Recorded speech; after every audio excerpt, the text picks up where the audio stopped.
Hey there, everybody. Welcome to our reaction and review for Only Murders in the Building, Season 3, Episode 4, The White Room. Oh, hold on here. I'm starting to, I think I'm starting to black out. Listen, if I am having a blackout and Charles is like wandering around, I'm having a blackout where I'm like swimming in a pool of like orange soda where it's just like raining cupcakes and other, well, I don't know why my White Room dreams are just food, but like, I think a lot of people's are. yeah, Charles, I don't know what happened to your pants. I have a lot of questions. I think it's better we probably don't know.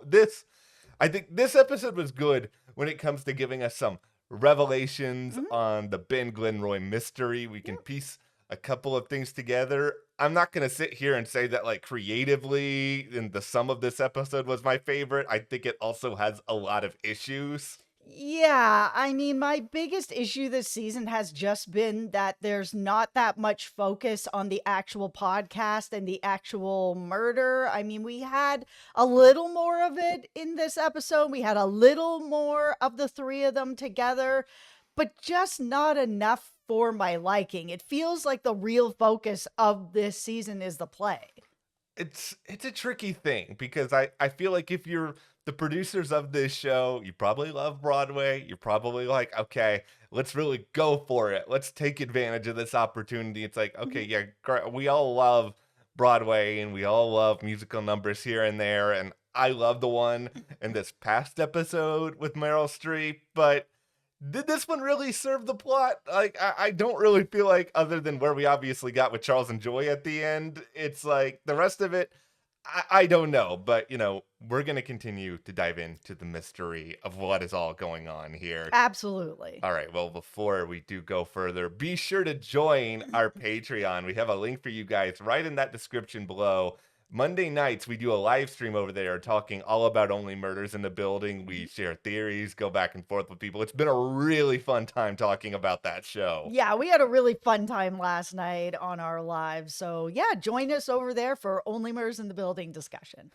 Okay, so let's just get into the joy of it all Yes. here. When we first met Joy, it felt like Charles was starting to just get into a normal relationship. And then, of course, the big cliffhanger here is seemingly that maybe she's the murderer. Does anybody out there think that Joy is the murderer? Leave it in the comments. Me, no, not the murderer. She's not.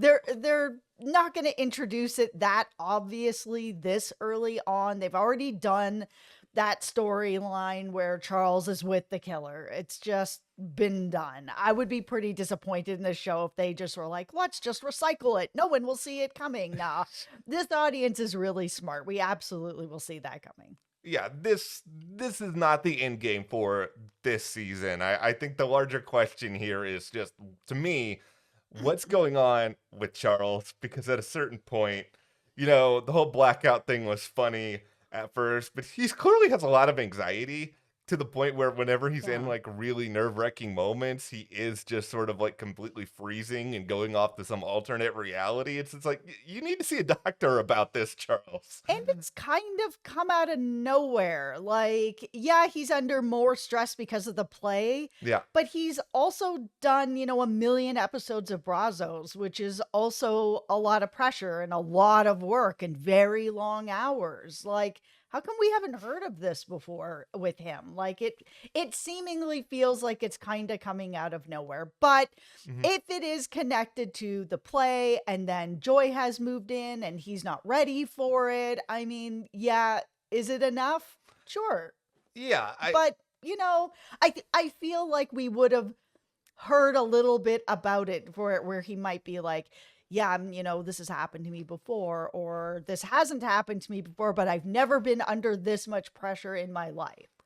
yeah, and I think if with just a couple of lines, they could have made that even more effective because they could have just been like, you know what, on Brazos, we did however many episodes. It just felt like a routine. It felt comfortable. This is uncomfortable, but they didn't spell that part of it out. And so, like, the origin of Charles's anxiety is, of course, one mystery here.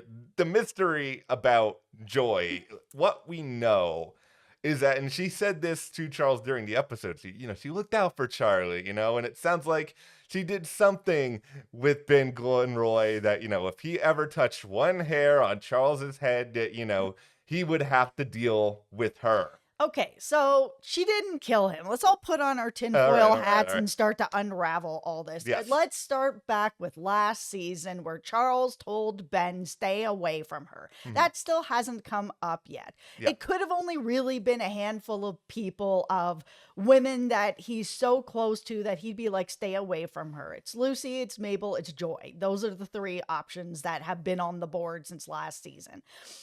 It's probably Joy, now that we're sort of in this situation where seemingly Joy has told Ben to stay away from Charles, or to, don't bother with him, don't be mean to him, don't, whatever you're doing to Charles, just stop it, Yeah. or you're going to have to deal with me. And I don't think she means like, or I'm going to kill you. Like that's not what's happening here. It's more of, you're going to have to deal with me. I'm going to tell you off. Like, no way am I going to let you get away with it. I'm going to stand up for Charles. And that's sort of where we get into here with the lipstick. Okay, Yeah. let's unravel the lipstick. So we saw on the mirror that there was a message, a bad message. Yeah. We're not going to repeat it here, that ended with pig and started with the F. Yeah. And it was written in a lipstick that was part of Joy's makeup case. And that at the end of the episode, where she's like, oh, wow, okay, there's my lipstick. I was missing that. Okay, so there's a couple options, and this is where these are the two that I kind of think it is. It's either when she went in to cover up whatever was happening with him, we think maybe an allergic reaction to something. She was covering over a red spot, that she left the lipstick there by mistake, and somebody else went in and wrote that after everybody left the room. Or she wrote that, and she didn't kill him, but she left him a message, and that's when she was talking to Charlie, being like, I dealt with it, sort of thing. That she went in, took care of his face. He was rude to her, was talking smack about Charlie. She was like, nope, not having it. Wrote it on the mirror, put the lipstick down, forgot about it, and then was like, oh, that's where it went. And that's actually what I think happened. I think she left that message, but I don't think she killed him. So, first things first, I'm going to leave the tinfoil hat on here, because the stay away from her message, I think you're probably right. It's probably geared towards Joy. This is the only thing that I'm kind of wondering still a little bit about. She's apparently in charge of Ben's makeup, or she does like a certain amount of Ben's makeup. He can't really stay away from her all the time. I mean, maybe Charles is just sit there, get your makeup on, don't say anything, move about your business. Yes. That's certainly possible. I think that they clearly want that mystery to linger, and maybe that mystery will still linger for a little while longer, or it's Joy. I mean, we haven't seen Lucy yet this season. No. We don't have any confirmation if she's ever going to be on this season. I hope so, but we'll go with the assumption that it's Joy for a moment here. I think what you have spelled out when it comes to her being in the room, covering up what we think is an allergic reaction, is accurate. Like, I'm allergic to penicillin, and so I am very well aware of the idea that if you get an allergic reaction, you can break out in all sorts of hives, and you need something to cover all of that up. Now, timeline-wise, we already have everything at the end of this past episode where Ben is having this passionate conversation about, you're so bad, you will end my career, that everybody seems to think he was talking to the cookies. We've seen the comments on that. Did anybody else scan that room for cookies? Because I absolutely did. And I do think that it was the cookies, not necessarily that he was talking to, but if he has an allergic reaction, I think whatever's in the cookies. I think it was purposeful, that somebody knew he was allergic to something very specific and put them in the cookies, hoping that that was going to be the thing that killed him. And it didn't, because his blood work came back with nothing, no poison in it. So it's got to be something like it was an allergic reaction, but I think it was purposeful. But, it's just like, where are the cops? Let's just talk. Okay, I know I'm going like, woo. Where are the cops? It feels really strange that, Mabel and Robert Taubert were able to go Yeah. into Ben's apartment, no problem. And now they're going into his dressing room in a way where this message is still on the mirror. It tells me that the cops didn't look through his dressing room and nobody's been in there since.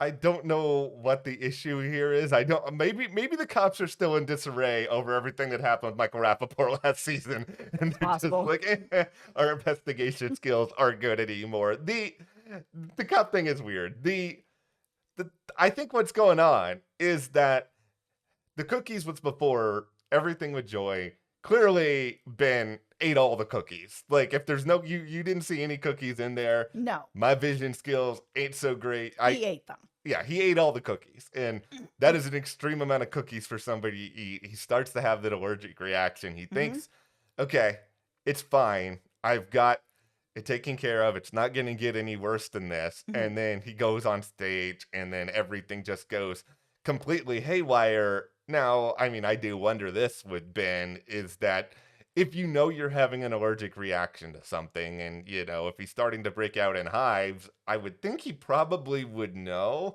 that he's having an allergic reaction. Why are you going on stage at that point, knowing that it could get worse at any given moment? He's a professional, and he probably is like, oh, it's just one red spot. It'll be fine. It's not that bad of a reaction, so I'll just get Joy to cover it. So this is the timeline of what I think has happened here. I think whoever, spiked the cookies with whatever he was allergic to, put the cookies in the room. Ben went in. He was having a conversation with the cookies. He ate the cookies. He had the allergic reaction. Joy came in, fixed it. They also had a bit of a confrontation where she was like, stay away from Charles, or don't, mess around with Charles anymore. Leave him alone. Just do your job and stop this nonsense. They got into a bit of a fight. He went to go get on stage because we saw last season when he was coming out of the dressing room, he was irritated. So Yeah. he was having something with somebody. I think it was Joy. Joy wrote what she wrote, left the lipstick, and was like, oops, forgot, and left. And that's what I think happened. All right. I've already got that. My tinfoil hat never came off here. No, so- it's not coming off for this video, guys. We just covered in tinfoil. This is the show we're doing with. Okay. A lot of what you said is true. But Cliff was in the dressing room because my Cliff is the killer. goodness. Okay. So here's. If anybody's in the dressing room, it's Robert Taubert. And the reason why is because his story that he told Mabel the last episode was so nonsense. Oh, Ben just took my camera and it was still rolling, and yeah, it was in the room. What? No. You're the documentarian. Yeah. You followed him into the room. You were in the room. Maybe he was in the room. We don't have Robert Taubert, Joy, and Cliff all piled into his room. Robert Taubert was not there at the time that Cliff went in. Like, maybe there was a fight, and maybe, Robert Taubert was like, you know what?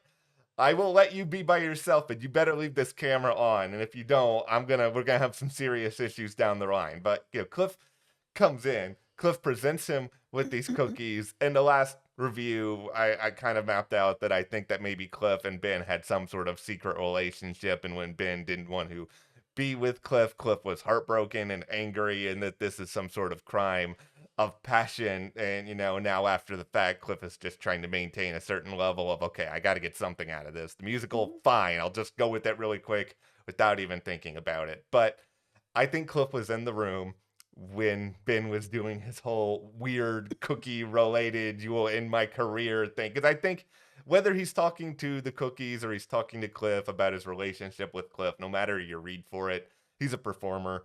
He's putting on a performance.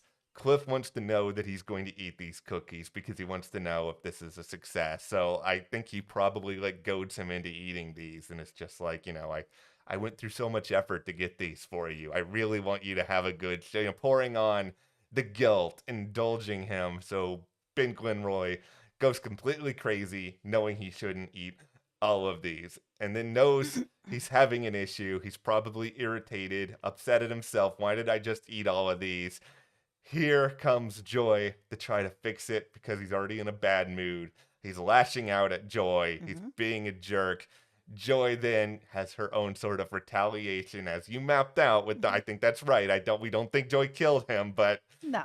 Joy is clearly an emotional enough person that she's gonna do something. She's gonna leave some sort of message. So I think it feels pretty clear that she would leave that sort of message, and then he just goes on stage, and then everything just happens from there. Yeah, I think that if he had this allergic reaction, which is the theory that we're working Yeah, with, I think that's what's happened.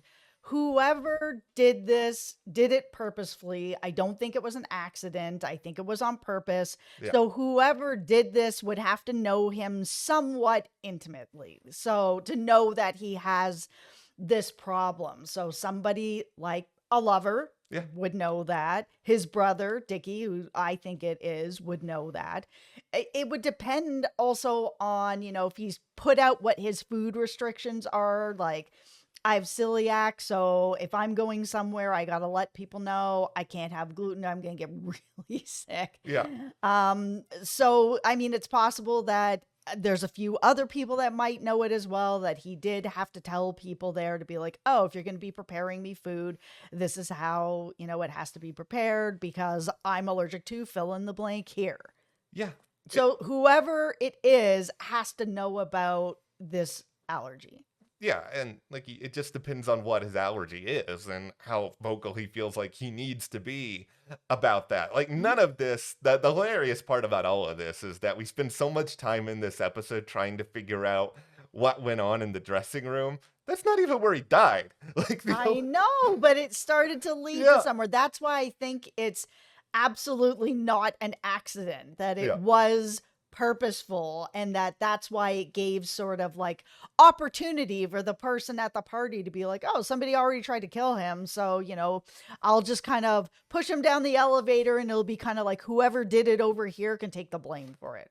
It's either that or it's sort of, if I'm still sticking with my Cliff theory, it's just like I'm such an idiot. I can't believe that he actually survived that. I Mhm. didn't do I got to finish the job. I just got to be really really reckless with all of this. And the only sort of reveal we have with the handkerchief part of this Mhm. is that Kimber sold her handkerchief on eBay, and she was clearly embarrassed enough about it that she didn't want to confess to anything on this past episode. So the elevator handkerchief mystery.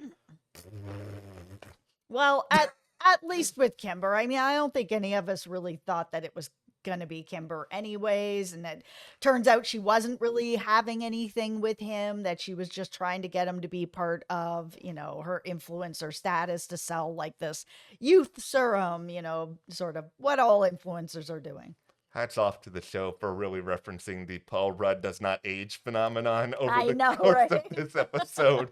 Just way to really own who your star of the show is. Yeah. Now, a part of me was obviously just frustrated about the fact that, neither Paul Rudd nor Meryl Streep were in this episode. Nope. And for the most part, that was okay. And I don't try to get hung up on things that are unrealistic or weird, but it was weird that Loretta was not at the Charles musical performance rehearsal. There was no explanation as to why she wasn't there. You could just say, like, okay, she's not in this part of the play. She doesn't have to be there for this. That's fine. But it was weird otherwise because there wasn't any mention of it. Yeah. And I mean, there was a bunch of other people there that Yeah. weren't in that scene either, and they were still there. So it is kind of odd that she wasn't in any of this. Okay, listen, we got to talk about this marriage proposal thing. Yeah. What do you guys think is going to happen? I mean, is Charles really not want to be with Joy, or is he's so like can't get over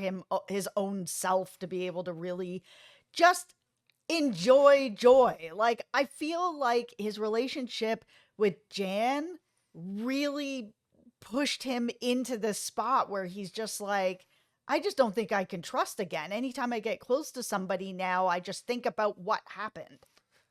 I think he cares a lot about Joy, and I think he does love her. I just think he's scared. He's scared that something's going to happen to him. I think he's also very afraid of change. And in between the musical and having, 62 or however many fish are in that fish tank, which is a lot of fish, I think it is a lot for him to sort of digest at once. Listen, if that's like the weirdest thing about her is Yeah, that she enjoys a nice aquarium, like you could do a lot worse with some like drama nonsense in your house. Like it's yeah, always hard to move in with somebody, but yeah, if that's the worst thing, I have a really nice fish yeah. tank filled with fish, then move in. I like looking at fish. Yeah, I love that. So no, I think he's just struggling with having all of this going on at once, and I think it's a lot that is on his head. I think if he can ever settle down, he will start to realize some of this and kind of come to his senses and get his head together. I think the problem is like who's going to be aware enough of all of this to really be there for him. Like maybe Joy can, but Joy is going through a lot of change on her own. Mhm, Oliver is obviously preoccupied. Mabel, and this is where we can transfer over to the Mabel storyline. mhm. She's got some very interesting stuff going on her own. Now, I thought a lot about before we came on and did this video if I was going to reinvent myself and, get a big blonde wig and come on here and be like, welcome. I'm here to talk about only murders And then in the you're gonna building. have assistants that look like you again. That was so That's freaking so weird. funny. Oh my goodness. Okay, listen. Yeah. I'm probably like on an island here with this.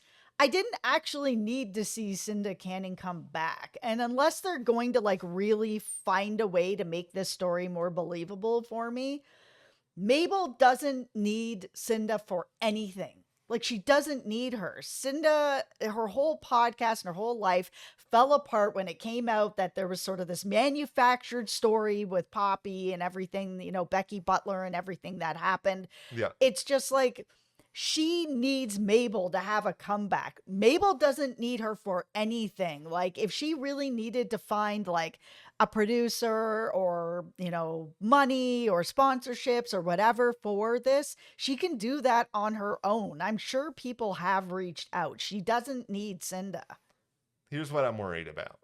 I'm worried because they really set this up that Cinda wants to produce the Bloody Mabel podcast or whatever it ends up being called, and it's already been established that Mabel is feeling very isolated, and it's already been established that Mabel has to move out of the Arconia. She's already Mhm. looking at other places. So I think there's going to be this like heightened desperation if she really doesn't want to move. That maybe at some point Oliver or Charles is going to snap at her and be like, stop focusing on the murder right now. We have to launch this musical. Like, Oliver has already been very dismissive of potential subjects based on how famous or important they are Yep. to the play, that it's going to get to this point where she kind of gets pushed off by her old. She's frustrated. She's desperate. She's going to go to Senda and be like, okay, let's do it, and it's gonna be a mistake and it's going to make me very upset, but I can see a universe where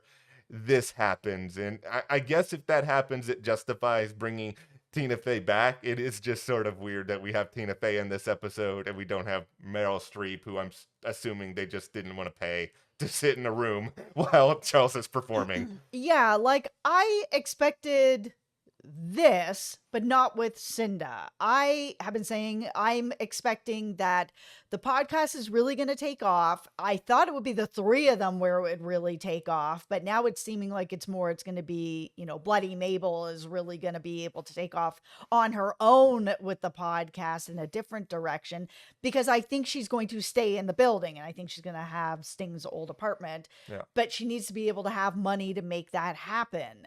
So I expected that at some point, some kind of producer or somebody was going to come up and be like, here's a check. I'm ready to produce you into something. Mabel was really the one that had the most focus on her. She had blown up and went viral, that she was the one people would be coming and sort of knocking her door down to be like, oh, you've got this happening. Ben is dead and you're going into a new podcast and hey, let's throw some money at you. But Cinda's a really big risk. It's like Mhm. taking somebody who's been canceled. It's like Jake Paul has shown up at our door to be like, would you like a pile of money? We're gonna, I've decided you're gonna be part of Team 10 and I'm gonna make your YouTube channel, really pop. I'd be like, absolutely not. Because like I don't need to be the person that's, trying to help you fix your reputation. Ours is fine. If we join Team 10, does that mean they're like throwing me off a roof into like a swimming pool or something? I Pass. think I'm good. No, I'm worried that this is where everything is going with Mabel, but we still have a lot of time left this season. There's chances to see this sort of flow. Now, before we go, I just want to say I've been working on my communication with young people. And You are 36 years old. You are a 36-year-old man. yeah, slay. That was so funny. I was dying. And the fact that Kimber just turned around and was like, all right. It works. All of our young people who are watching this video 25 minutes in, do you know anyone who talks like this? Selena Gomez, I guess. All right, well, thank you guys for watching. Work and join our Patreon. We have a link in the description. Live streams over there every Monday. They slay. They do slay very much. No, thank you guys so much. Thank you to our patrons. We'll see you here next time.